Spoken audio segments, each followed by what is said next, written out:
शांत रहना महत्वपूर्ण है क्योंकि यह हमें स्पष्ट रूप से सोचने, बेहतर निर्णय लेने और चुनौतीपूर्ण परिस्थितियों को शालीनता से संभालने में सक्षम बनाता है। रामपुर गांव के अमन के बारे में यहाँ एक बौद्ध कहानी है। रामपुर गांव में अमन नाम का एक लड़का रहता था। अमन अपने गुस्सैल स्वभाव के लिए जाना जाता था। जब भी कोई चीज उसके हिसाब से नहीं होती थी तो वह अपना आपा खो देता था और आवेगपूर्ण तरीके से प्रतिक्रिया करता था। एक दिन अमन के शिक्षक ने उसके गुस्से को देखा और उसे एक मूल्यवान सबक सिखाने का फैसला किया। शिक्षक ने अमन को कीलों का एक थैला दिया और उससे कहा, जब भी तुम अपना आपा खो, बाढ़ में एक कील ठोक दो। पहले तो अमन ने सबक को गंभीरता से नहीं लिया, लेकिन जैसे जैसे दिन बीतते गए बाढ़ कीलों से भर गई।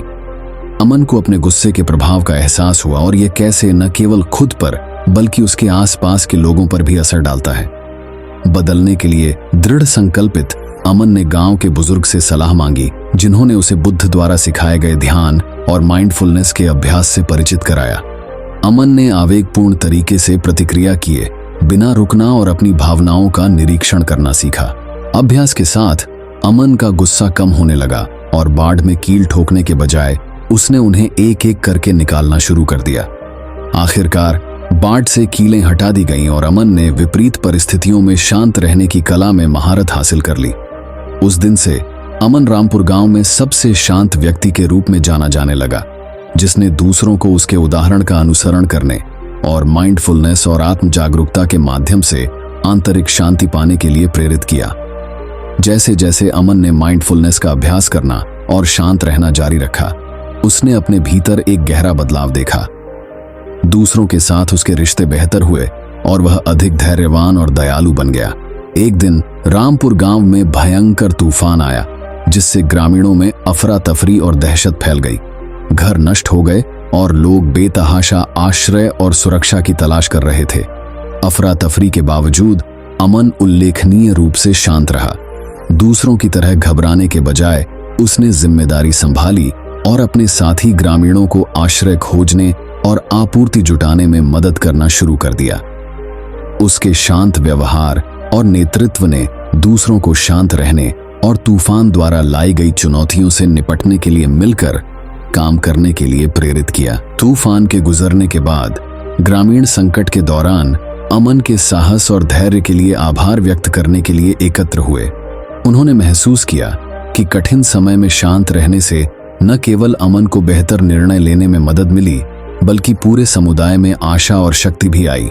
उस दिन से अमन की कहानी दूर दूर तक फैल गई, जो प्रतिकूल परिस्थितियों का सामना करने में शांत रहने के महत्व और माइंडफुलनेस और करुणा की परिवर्तनकारी शक्ति की एक कालातीत याद बन गई।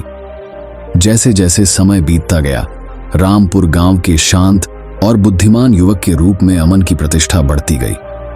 पड़ोसी गांवों के लोग विभिन्न मामलों पर उसकी सलाह लेते थे, यह जानते हुए कि वह उन्हें स्पष्ट दिमाग और दयालु हृदय से मार्गदर्शन प्रदान करेगा।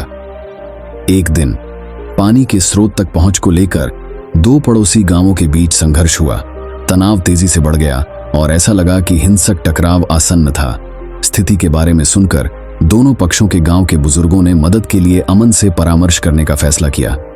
अमन ने दोनों पक्षों की चिंताओं को ध्यान से सुना और फिर उन्हें अहिंसा और करुणा पर बुद्ध की शिक्षाओं की याद दिलाई। उन्होंने उन्हें खुले संवाद में शामिल होने और अपने विवाद का शांतिपूर्ण समाधान खोजने के लिए प्रोत्साहित किया। अमन के मार्गदर्शन से दोनों पक्षों के ग्रामीणों ने अधिक खुले तौर पर और सहानुभूतिपूर्वक संवाद करना शुरू कर दिया।